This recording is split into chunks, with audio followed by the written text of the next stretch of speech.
Rushton, and I'm co-chair of the Johns Hopkins Hospital Ethics Committee and core faculty in the Berman Institute. And we want to welcome you to our Ethics for Lunch. This is our second in a series that we're going to be doing monthly. This is a program that is co-sponsored by the Johns Hopkins Hospital Ethics Committee and the Berman Institute. For those of you who aren't familiar with either one of those, our Ethics Committee is an interprofessional committee of about 30 people who come together and are here as a resource to both the institution and to clinicians, patients, and families. We provide clinical consultation that can be requested by any person on the healthcare team, patients, or families. We are involved in policy development and education. And our other co-sponsor is the Berman Institute of Bioethics, which is a university-wide institute that really is charged with being the catalyst and the contributor to ethical dialogue across the campus. So we're really delighted to have a chance to work together on this important endeavor.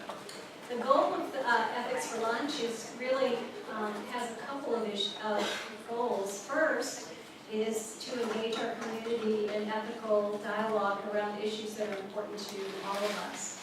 And second, to have an opportunity to provide education about some of both the scholarship, policy, and other issues that are relevant for our practice every day. So today I'm really delighted to introduce the moderator for our session, Margaret Moon, who is probably very familiar to many of you in this room. She's an associate professor of pediatrics and adolescent medicine. She's also core faculty in the Berman Institute of Bioethics and a member of the Johns Hopkins Ethics Committee and Consultation Service. She also serves on the American Academy of Pediatrics Committee on Bioethics, and she teaches ethics to residents in many of the Hopkins residency programs in medical school, in particular focusing on everyday ethics in clinical practice. And the case study and discussion today reflects her experience as a clinical preceptor in the Johns Hopkins Harriet Lane Primary Care Clinic. So please join me in welcoming Maggie, who will introduce her panel.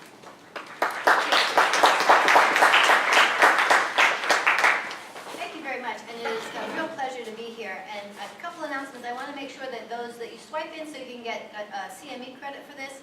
If you need CEU credit, swipe in anyway, and you'll get a certificate of attendance, which I think can be applied as a CEU process. That's my announcements. But what I'd like to do today is go over sort of why we're having this conversation. So the Harriet Lane Clinic, the Harriet Lane Primary Care Clinic, is a very busy pediatric clinic. It's a teaching clinic based over in the Rubenstein building at 200 North Wolf Street. A lovely building. I'm going to show you some photographs in just a minute.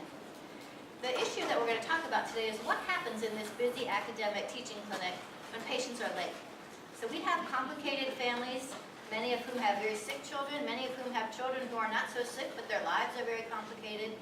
And we run a very tight schedule in the clinic. The other day, I think last week on Friday, I noticed there were 62 patients scheduled between 8:40 and 12:20 in the clinic.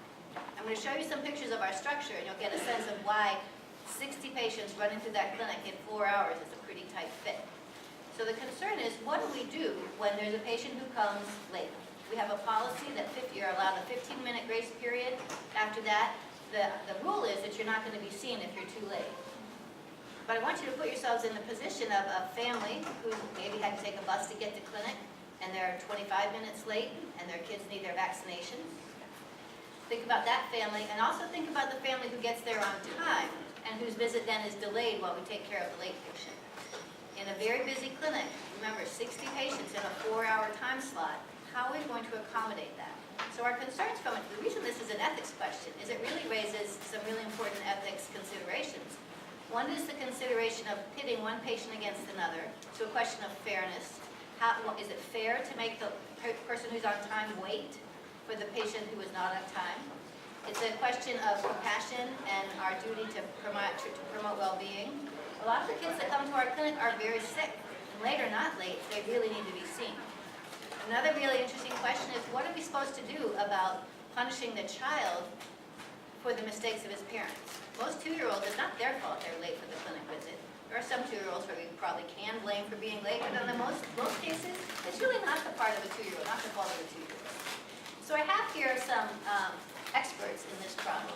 Jerry Solomon is the medical director of the clinic. Megan D'Angelo is the head nurse for the clinic. Leo Robinson is a 3rd-year pediatric resident. And Karen Reagan is one of the patient service coordinators who sits at the front desk and has to talk to patients who are late and decide or communicate with the physicians in the back about whether or not they can be seen. So I'm going to show you some pictures of the clinic, and then I'm going to open it to our panel and ask them to sort of talk about this problem from their experience.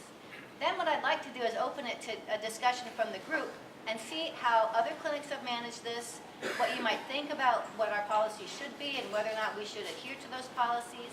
We also have Latoya Mobley, who is one of our clinic social workers who can also speak to some of the complex social issues in this case. Okay, so let me pull up the pictures of the clinic.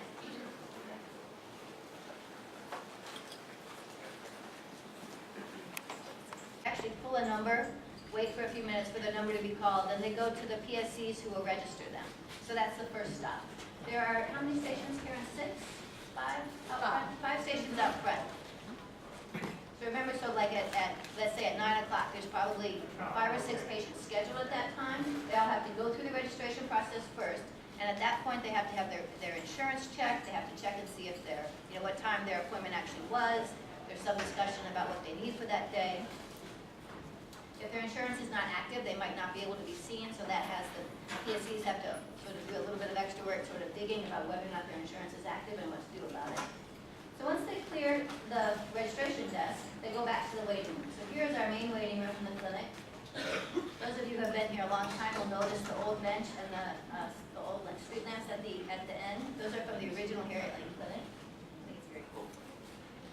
So they wait in the waiting room until they get called back to go to triage. So here's our triage station, manned by 1 or 2 nursing assistants, techs, who will do vital signs, height, weight, et cetera, et cetera.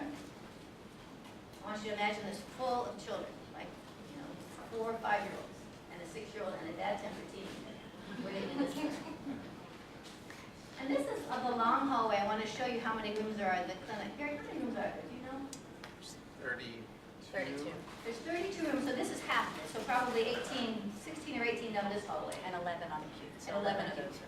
Okay, so this is then, we said there's 32. So this is there's 21 rooms down this hallway.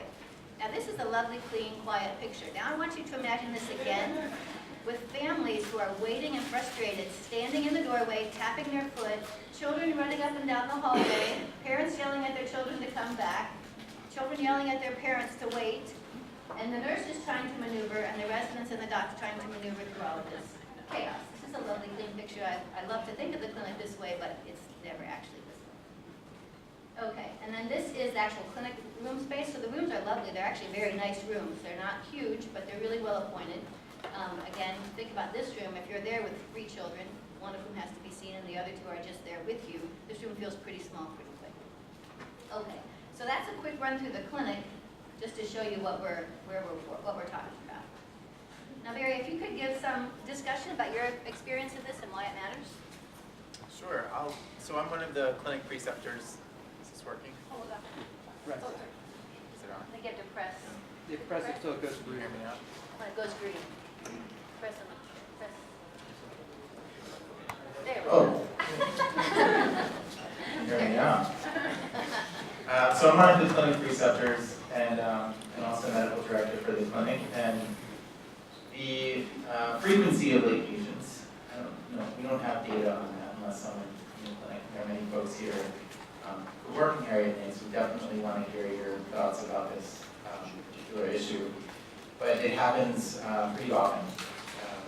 So I'd say that if I'm a Thursday afternoon continuity clinic preceptor, and Thursday afternoons and Friday mornings are the busiest days for the resident clinic because we have 2 groups of 5 with an attending. So we have 10 residents at one time, have 2 attendings, helping the precept and supervise those residents. Remembering that our residents are first years, second years, and third years, and the first years currently are all assigned to afternoon clinics. In the afternoon, it's much busier in Harriet Lane, and those are the residents that need the most attention when we teach and precept them. So we usually go in with every patient and see them. So it's a pretty chaotic experience, I think, as Maggie said. So this happens pretty often. I'd say on a typical afternoon when I'm there, there's probably 4 or 5 patients that come after that 15-minute mark.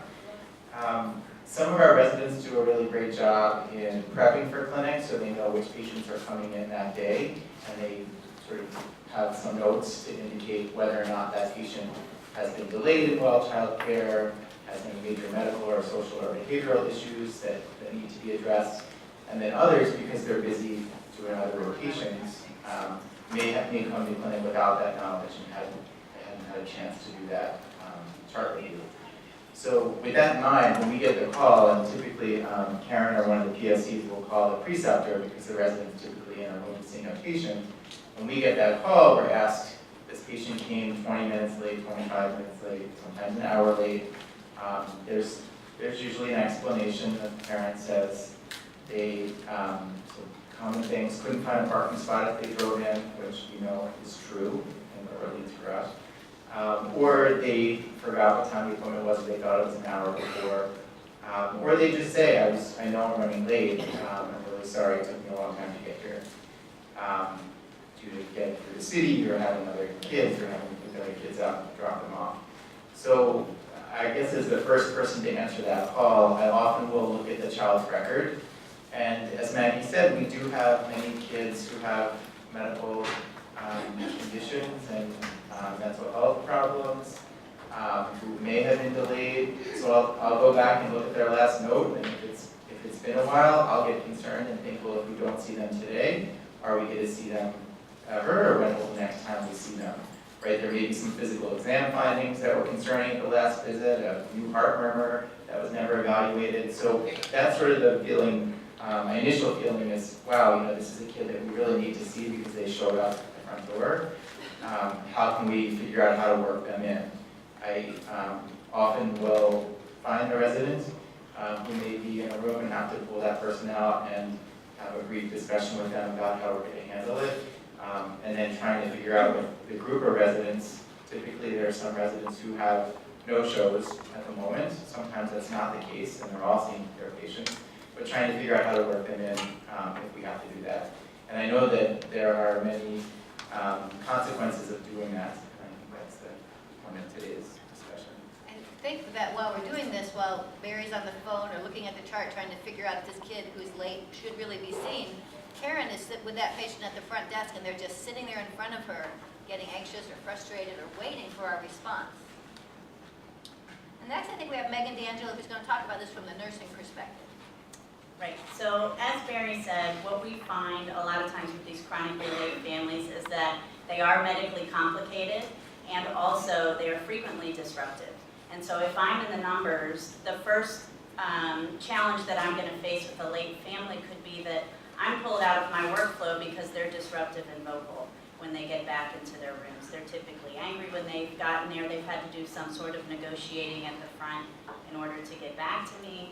And so that for what or they may just arrive that way. We see that quite a bit. So when I am in my normal flow of seeing the patients who are on time and roomed as we want them to be, I am pulled away from my normal flow and from my sort of order of how I'm approaching patient care because I've got somebody disruptive in the back and we're all trying to get together and get their care done as soon as possible. And so it creates this downward spiral where I am now going to have to delay what I'm doing for patients who are on time because this family is requiring everybody's attention because they're vocal, they're loud, they're in the hallway, etc. So I'm going to be pulled to accomplish their orders, and then the families who are in the rooms who have been there are risk getting angry themselves, right? Because they've done everything we've asked them to do. They've arrived when we asked them to, and they're ready in their appointment for me to come in and to take care of any orders placed for their children. So, and I'm not going to be able to do that right then and there. I'm going to be delayed from that. So it ends up, it can create this situation where we not only have one disruptive family, but then we've got many other angry and dissatisfied families who didn't deserve to be put in that position. And so again, it's going to further delay me in doing the rest of my care because now I'm managing a lot of behavior instead of concentrating on patient care. So let's, Camille, I'm going to skip you and go to Karen now to get the patient service coordinator, or the people that sit at the front desk and register everybody, and have to negotiate, have to negotiate whether or not a late patient is going to be seen. And also have to deliver that information to the late patient. So Karen, can you talk a little bit about what that sets up? Sure. So first, we actually get the front desk, get the frustrations at the front desk. They already upset about parking and maybe different situations that don't have them on the way coming to Harriet Lane. So by the time we get them, they're angry, demanding, aggressive. Then we make a call to the preceptor desk. And it's normally the same patients. You pretty much know their history, their routine. It's the same situation. Then we call the preceptor desk, and then they find out decide whether they're going to see the patient or not. But we are actually dealing with the frustration of the parent at the desk. Can I add one quick thing? So when that happens, usually there's this back and forth between me and the PSC, like, does this happen a lot? Do you believe her?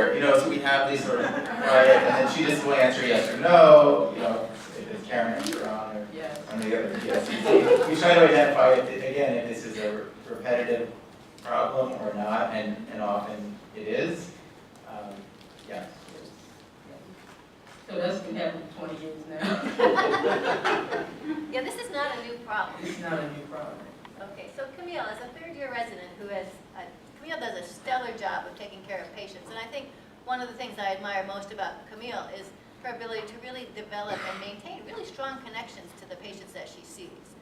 So when one of Camille's patients is late and she might have to say no, I want you to talk a little bit about sort of how that feels to you. Yeah, so there's a couple different situations where I have to say no. I think the hardest part is especially with the patients' families that I know very, very intimately, and I see them multiple times throughout the year. I've seen them since my first year. They might have been my first patient ever as a resident. And so saying no feels sort of like icky on the inside a lot of times because I want to really provide really good care. And a lot of these families, like everybody has said, are extremely complex. They need coordinated care. They need multiple referrals, not just me. And I am usually like the gatekeeper to all of those referrals. So if they don't see me, that means maybe they can't see the ENT doc, they can't see the neurosurgeon, they can't see the neurologist. And so it's almost like I have the key, and I think that's a good thing because we're talking about medical homes and primary care physicians being that doctor for them. And so having to say no really puts us in a tight spot. The other thing as a resident is I'm a third-year resident with morning clinic now. Started off as like an intern with afternoon clinic. So now I have 20-minute slots for most of my patients. And there's a lot of patients that do need 40-minute slots because of their complexity and the coordination of care. And because we live in a society where we can't figure out everything perfectly for every patient, a lot of those 40-minute appointments are actually scheduled for 20 minutes. So I'm already actually probably running behind at this point just because I'm coordinating from the last patient. And then there's the other added sort of stress as a resident that we actually, if we have morning clinic, we have clinical responsibilities in the afternoon. And that varies based off of what rotation you're on. But for example, this year in the emergency department, they decided to schedule us for a 12 p.m. to 12 a.m. shift, which, as you can tell, our last slot for the morning clinic is 11:40. So if you can imagine someone gets there at 11:40, even if they are on time, it's maybe a couple 10, 20 minutes triage, getting everything situated, getting the paperwork, getting the vitals. By the time they're in the room, it's 12 o'clock, 12:15. We try to go see them as fast as possible, but now we're an hour late to our emergency room shift, and depending on how busy it is in the emergency department, we're maybe could be behind 7, 8 patients that just have not been seen in the back pot is where we're scheduled as seniors. So it's always this sort of internal conflict that I have because I really do appreciate all of our families, and I do understand all of the sort of social determinants of how our families arrive to us. And so, and that's why I chose this program, and so I'm very cognizant of that. And so that puts a lot of stress on me to figure out, okay, can I figure out, how to navigate this, or can I make it a truncated visit, which always kind of feels a little bit shortened as well. And I sometimes go into the room and I'll say, you know what, I'm so sorry, I'm sorry that you were late, but we can see you today. It has to be a short visit. Can we address? And I think the hard part about the resident clinic is we only work a half day a week, which means we're not that, we don't have that many slots. So if we deny that patient that day or we do a truncated visit, they might not be able to get to see us for 3 more months just because everybody else is trying to see us. So it does feel like we're in a tight spot, and we want to provide the best care, but there's also, other responsibilities that as a resident we do have. Thank you so much. So you guys can hear from this discussion that it is hard. Right. Can you hear me? Hold it close. Okay. So you can hear from the discussion of the panelists that this actually is a very difficult situation. So I'm going to talk for just a minute about why it matters from an ethics perspective. So, it's frustrating, yes, but why do we care about this? Why are we presenting it today? So let me unpack this a little bit. When we think about our duty to our patients, sort of the basic principles of biomedical ethics, sort of the duties that doctors accept when they agree to care for patients, there's a duty to promote well-being for everybody, for all the patients that we see. There's a duty to avoid harms for all the patients that we see. There's a duty to respect the patients as decision makers. Respect, and also sort of within that, we sort of have a duty to respect families. We respect the importance of families, and we want to support families. There's also a really important duty to promote justice. Right? So the question of what's fair here, what does justice mean here, is one of the things I think troubles us quite often. But also think about that then in terms of also our duty to promote the well-being of all the children that we see, and maybe even mostly to promote the well-being of the sickest kids that we see. They're a really complicated group. To avoid harms to the children, to avoid the harms to those who are on time, this notion of we're sort of pitting one patient against the other, trying to promote the well-being of both of them, but we end up harming that patient that came on time by making them wait for the patient who was late. So all of these things, sort of the notion of ethics gets interesting when we have these sort of conflicting moral obligations and we find ourselves trying to figure out how to balance them.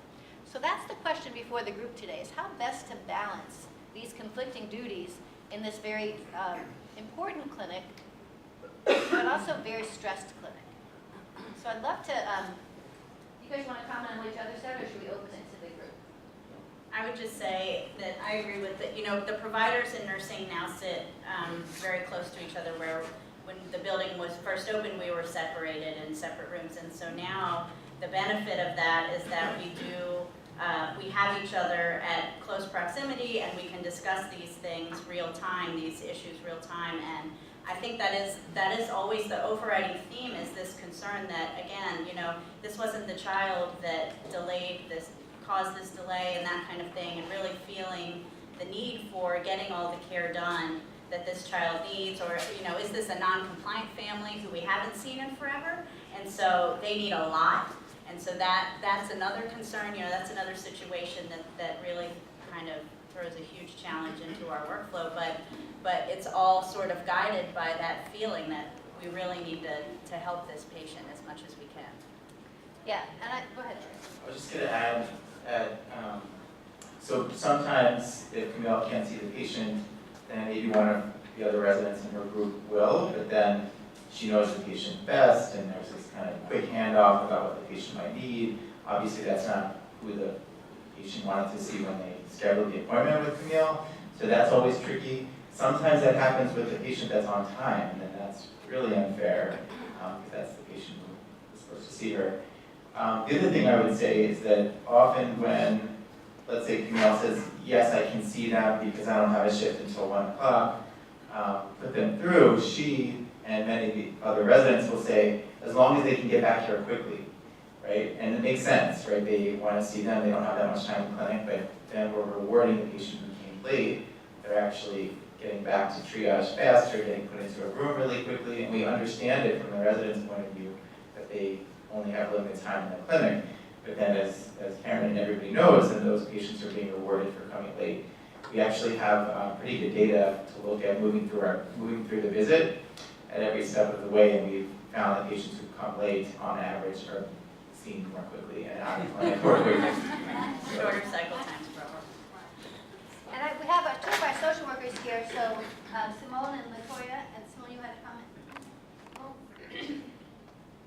I haven't completely formulated the question in my head, so I apologize. But bringing up social justice as it relates to medical care, and it's quite easy, I think, to presume that a family, a parent, or caregiver has made a mistake or a misjudgment that has led to them being late. But considering, and as Camille mentioned, all of the factors that can go into access to medical care, and is it necessarily that the person, and this is very abstract, I get that, but that the person that is late, that it's necessarily a fault, or is it a larger systemic thing, so that the person's on time because they have their own transportation, are readily able to gauge when to arrive, versus the person who has to take 3 buses, transfer twice, and can't guarantee that the MTA comes anywhere towards when they're scheduled. So I understand the not wanting to reinforce, quote, bad behavior, but how do we know? Latoya, do you want to make a comment too? Latoya is actually the social workers here in clinic with us all the time. All the time. So one of the things that I was thinking about as everyone was speaking about their patients, I thought about our staff and how often they have to stay late because of late patients. So 2 things, like as a social worker, I want everyone to be seen. And the front desk can tell you, they call me and they're like, this patient is an hour late. I'm like, but they have housing issues, or they have this, they have that. And often, Barry will cave and say, yes, we can see the patient. It's always Barry. It's always Barry that caves. But in the afternoon, like that really becomes a problem. If we have a newborn that was scheduled for 1 o'clock, arrives at 3, which, we talked about 25 to 45 minutes, but more often it's over an hour. And then we have a newborn that comes in really late, and then the nurses are like, I'm not staying here until 6 o'clock because someone's super late. So there's quite a bit of an ethical dilemma because we have staff that wants to leave, so that's self-care. Then we have patient care. And then I have to think about transportation for the patients. I've been in clinic 7 to 8 o'clock at night before, just trying to get a patient a cab. So, that's unfair to my family, but then I also have to care about my patients. So I think this is a great topic to bring up for Harriet Lane because this is what we do on a regular basis. Yeah, so thank you very much. And I think I love the notion of the one thing I hadn't mentioned, but I think you can hear in this, is the effect all of this has on the clinic itself, right? So we have the ability of the people at the front desk, the PSCs, to sort of accept this barrage of anger and emotion that they get from the patients who are coming in. Tell this patient, no, you can't be seen today, while she's telling the next patient, yes, the doctor will see you even though you're late. Those 2 patients hear what's happened with the other. It increases the frustration and the anxiety. The PSCs at the front desk are sort of these wonderful wells of calm and acceptance. They just sort of hear this all day long. I'm surprised they don't go ballistic every once in a while. They're remarkable people. But I wanted to open this up a little bit because we're talking about this from a pediatric perspective because we're all work in the Harriet Lane Clinic. I know that this happens also in the adult medicine clinics, in all the clinics in the institution. We sort of think like pediatrics is a little special because it's children that we're talking about and we're working hard not to punish the children for the mistakes their parents might have made. But I'd love to hear from the adult medicine side too how this works and what the issues are there, or any other comments that people have.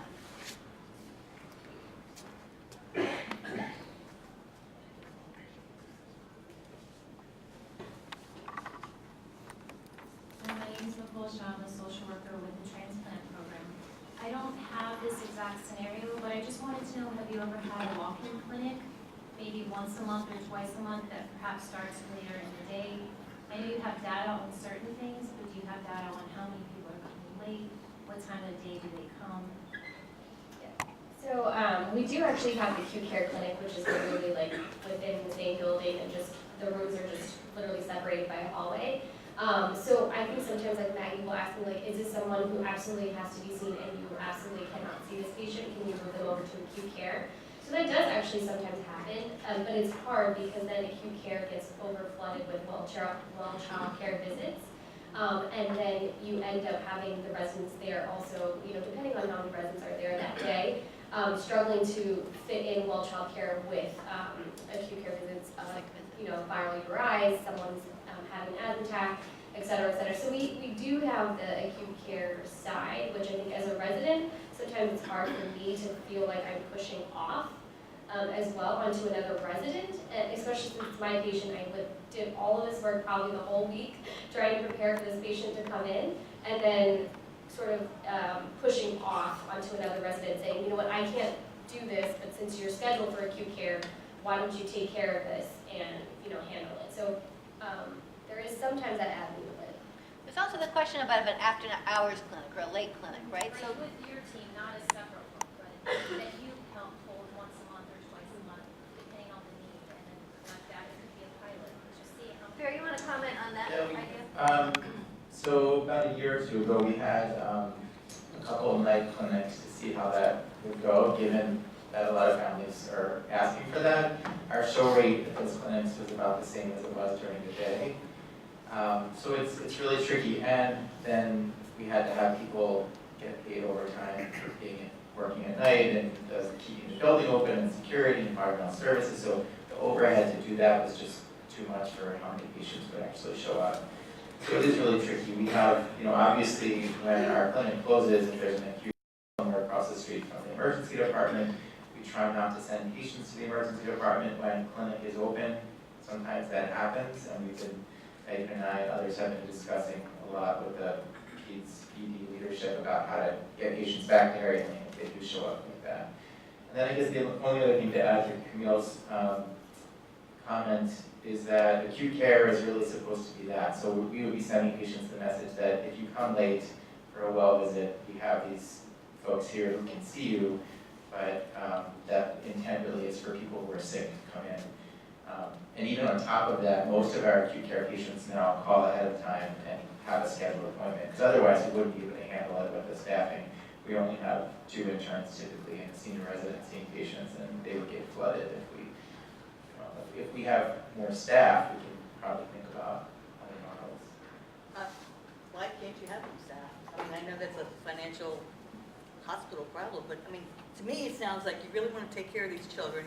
I don't really want to blame the parents because everything's difficult for them as well. Let's face it. But it sounds like, to me, that the problem is you need more people to take care of these patients. And the patients and the families, they're probably doing the best they can. So what do you think? So acute care is a monthly rotation for the providers, just like the ED is or the NICU or a floor. And so that's why we have the staffing that we do, and also we divide up the nursing staff between those sides as well. So we have half on acute and then half on what we call the continuity side, and that can rotate as well. But because of our capacity, we only have 11 rooms on that side, and it does have an appointment system. And what we try to do is say, for the most part, it was probably, 12 years ago, back in when the Jefferson building was our home, we decided to put that acute side on a schedule. We hadn't been.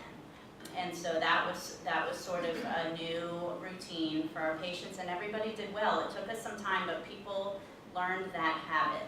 And so what we've been able to do is say, for most things, please make an appointment. You can get a same-day available slot always, and that's to accommodate for the fact that, like Camille said, if she's a Monday morning resident, but her somebody gets sick on a Thursday afternoon, where do you go? Well, you come here.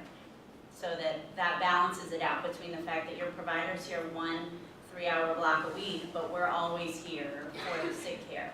We also try to build in on the acute side availability for those walk-ins. There are those situations. The kid is sick at school, there's a sudden injury, there's an asthma attack, etc. And our families are fairly well knowledgeable about what we can care for, what our kind of boundaries are as far as urgent up to just before emergent. So I guess my real issue is, this is going to happen, and it happens every day, doesn't it? Every day. Every day. So you don't have enough staff to take care of them, whether it's their fault or anybody's. Yeah, no, I think that's a great suggestion. I mean, Although I guess I'd say we'd still have the issues of patients coming late and and then they're seen by somebody who is an extra staff person, you know, extra provider. Let's say we had an extra nurse who Sure, could you triage have them. an extra staff for these patients. Yeah, And if I go to Patient First or somewhere like that, now I know I'm not as sick as these children, I guess. I don't necessarily see the same provider, it's not that big of a Right. deal. sure. So I think that kind of goes back to, you know, being a medical home and a primary care provider is that we know these patients over time. We see them from birth to, you know, to older. And the other piece of it, just to recognize, is that this is a teaching clinic, right? So Camille and the other residents are training to be pediatricians. They are in the role of a pediatrician. They have their own panel of patients. So that's really what the intent of this, sort of the dual mission of the clinic is to provide care to families in East Baltimore and to train residents. So that's just really, But they need to learn to work with these families, I mean, that would be great, train them to, sorry, Yeah. I mean, I understand your frustration, and Yeah. there's only so much money and so much room. Yeah.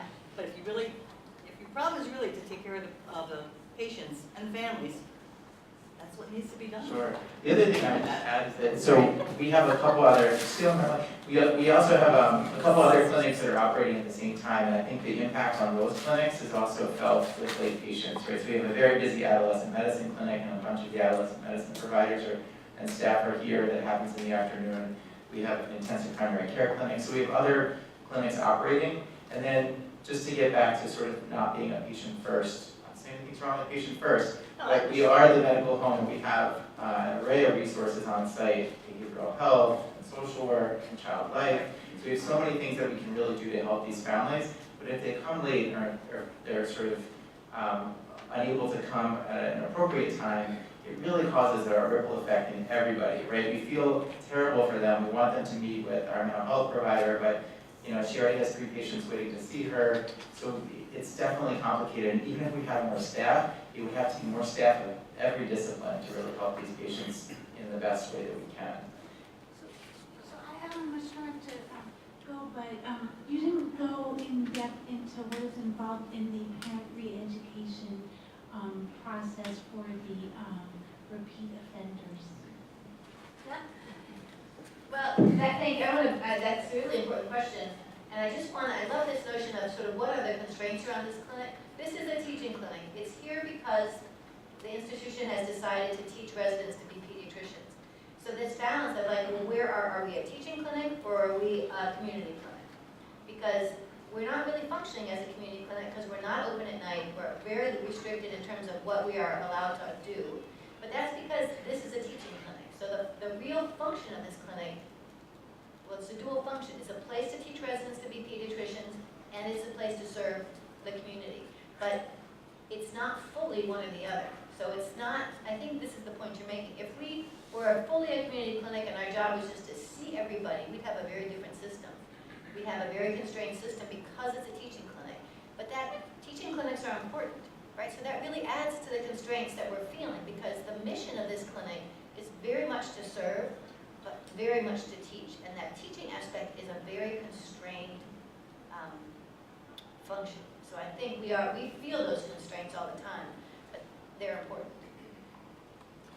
And I would just say that while we're focusing on the negative and the challenges, most of our families are very satisfied with the care that they receive in Harriet Lane. So on patient experience surveys, I just looked at a bunch yesterday with our management team or a couple days ago, and 86% were recommended to a friend and really love the people that are caring for them. So I want people to not walk out of here thinking that families aren't happy with the care they're receiving. Yeah. Obviously, patients who are coming late and having some trouble, they may have a different experience, but the majority of people. Do you want to answer this question about re-education? Yeah, I think it's tricky. We don't have a script or a protocol for the late patient, but we hope that someone is talking to them about this. That could be Toya, often, who gets called in for patients who have complicated lives. And again, I think it goes back to what Simone said too, is that we don't look at this as parents making a mistake and intentionally coming late. Their lives are super complicated. They may have medical issues, mental health issues of their own that prevent them from getting there on time. And we have amazing resources in the clinic, so we want to provide those resources to patients. But obviously, as we've said, it's tricky because the downstream effects are many. But I think the re-education process is if everyone was, had the resources to be able to do that, to get on time, to have a car, or get someone to get them there, and that's a different story, but a lot of our families aren't in that situation. I think a lot of the parent re-education, if I get to see the patient, we have like a very short discussion in clinic about it. So a lot of the residents, we do take serious ownership of these patients. These are our patients. We are making their plans. We are consulting our preceptors as appropriate, but they were really actually the primary care physicians for these patients. And I take great pride in saying that for a lot of my patients. So I will sit down and talk to my families about being late. How can I help you? Do I need to get toy involved?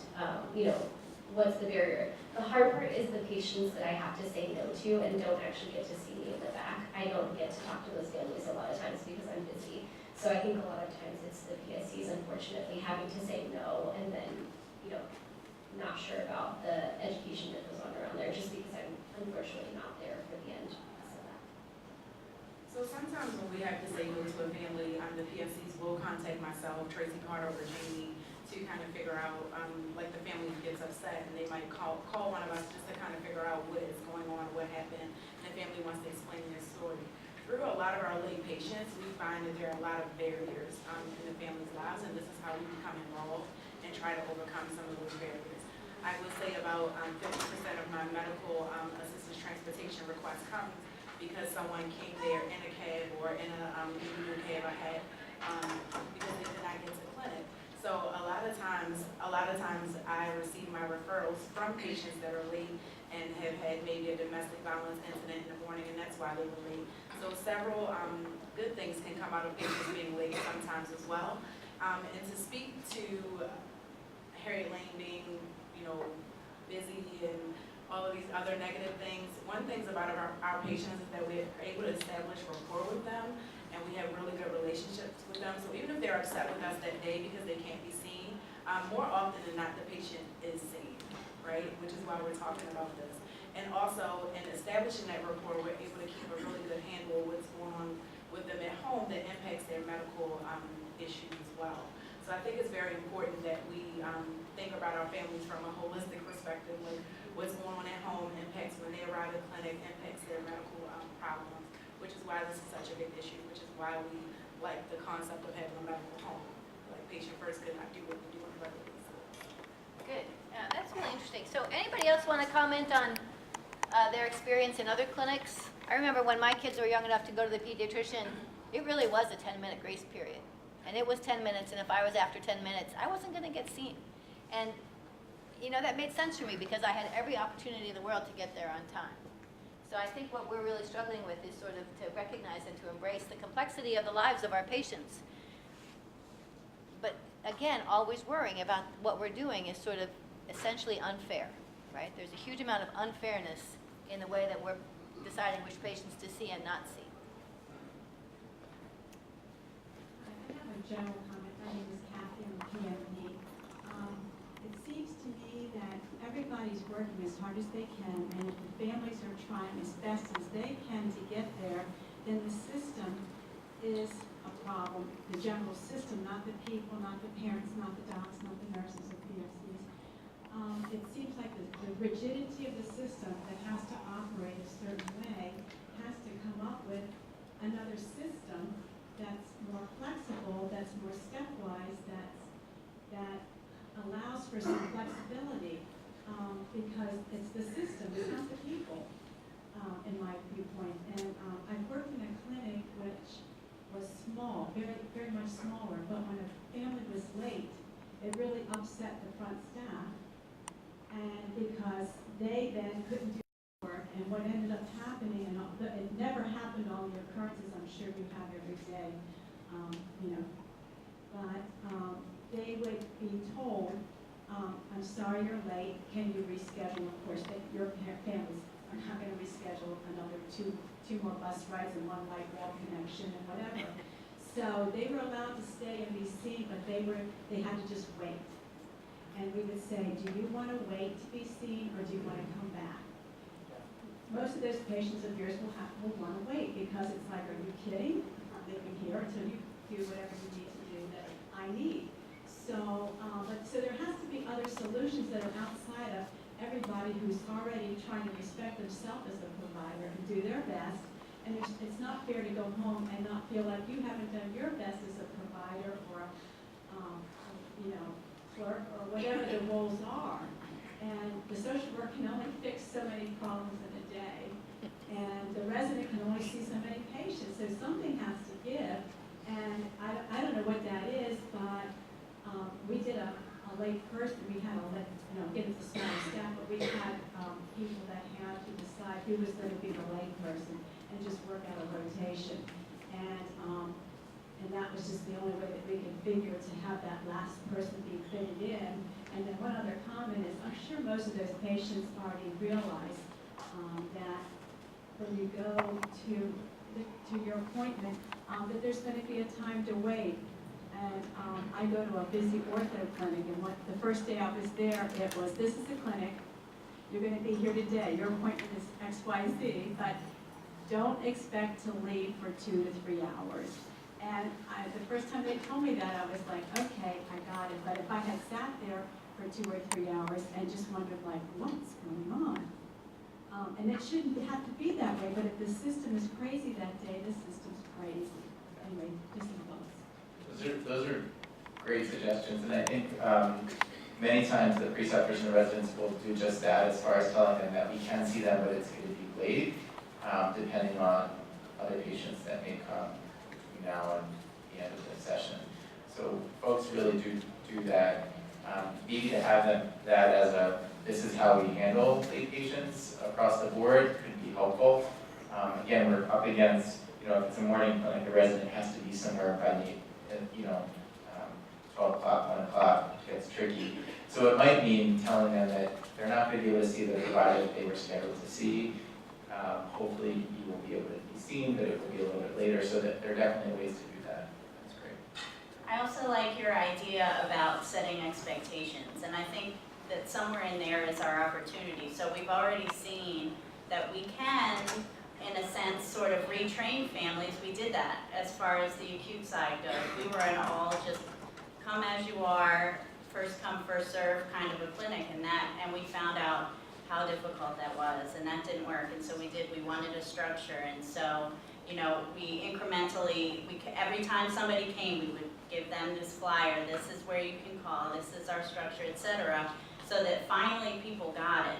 And so now, do we have this opportunity to say, because we're having you wait to be seen when you're late, because we're having to abridge your visit when you're late and do less, we want to have more time, right? We have all of these resources here. We're a medical home, and we want to offer you all of that and not be constrained in providing that. So, if you're on time, expect to be here for such an amount of time, whatever that is, so that we can address all of your needs and make sure that we're giving you everything that you need to move forward and be healthier with your family.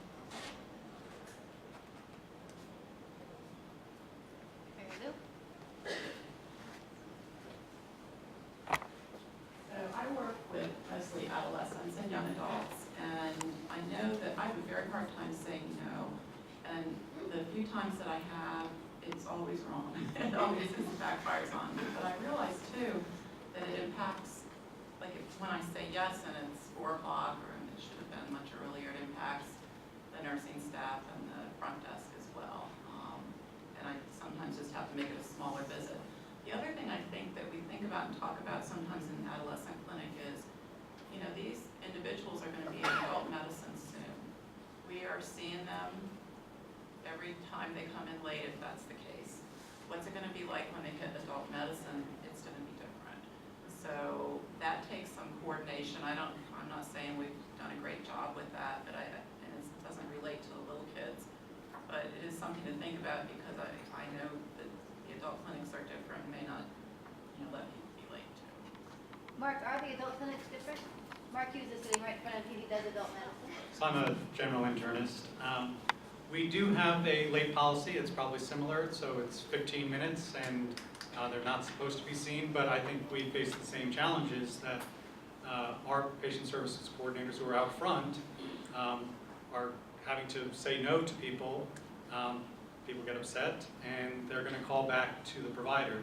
I, as a physician, know the circumstances of the patient and will say, yes, I'll see them, but my saying yes and perhaps impacting on my time, or saying I'll see them at the end of the day, has ripple effects for the rest of the staff. And so I'm concerned about making other people wait where I'm willing to take away from my personal time if it's going to be in the best interest of my patient, but does everyone else buy into that that's working in that clinic?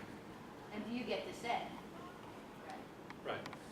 The other point I would make is, so you're talking about couching this as justice, so we normally think of justice as blind, but I think what a lot of this highlights, the social justice can't be blind. That knowing the circumstances of the tremendous difficulties that families may go through, and for me, the adult patients, to get to clinic, or that they're medically complicated, etc., I can't be blind to the reality of their life, and I have to make accommodations when I can. That's a nice point. The other thing, yeah, there's a comment back there.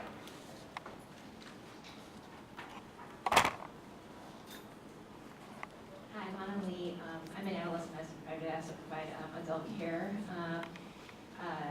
And I think, sort of similarly, I think that one of the things that we've used in one of the adult clinics that I work at is, similar things come up where, you get a call 2 hours, your patient's 2 hours late, do you still want to see them?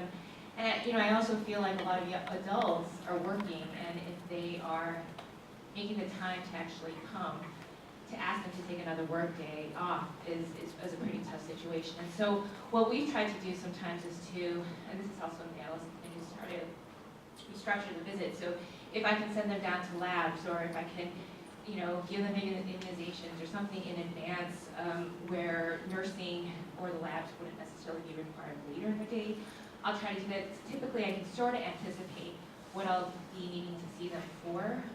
But if it's a sort of like an acute issue that I can't necessarily address at that time, then I'll have them follow up, the following day, or you need to come back for labs for this day, or things like that. So I think that, I think all of us as providers feel a little bit,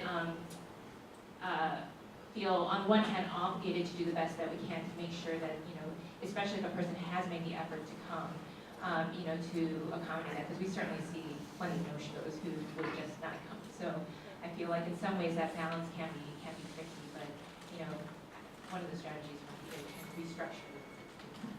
That's a good idea, yeah. Yeah, right here.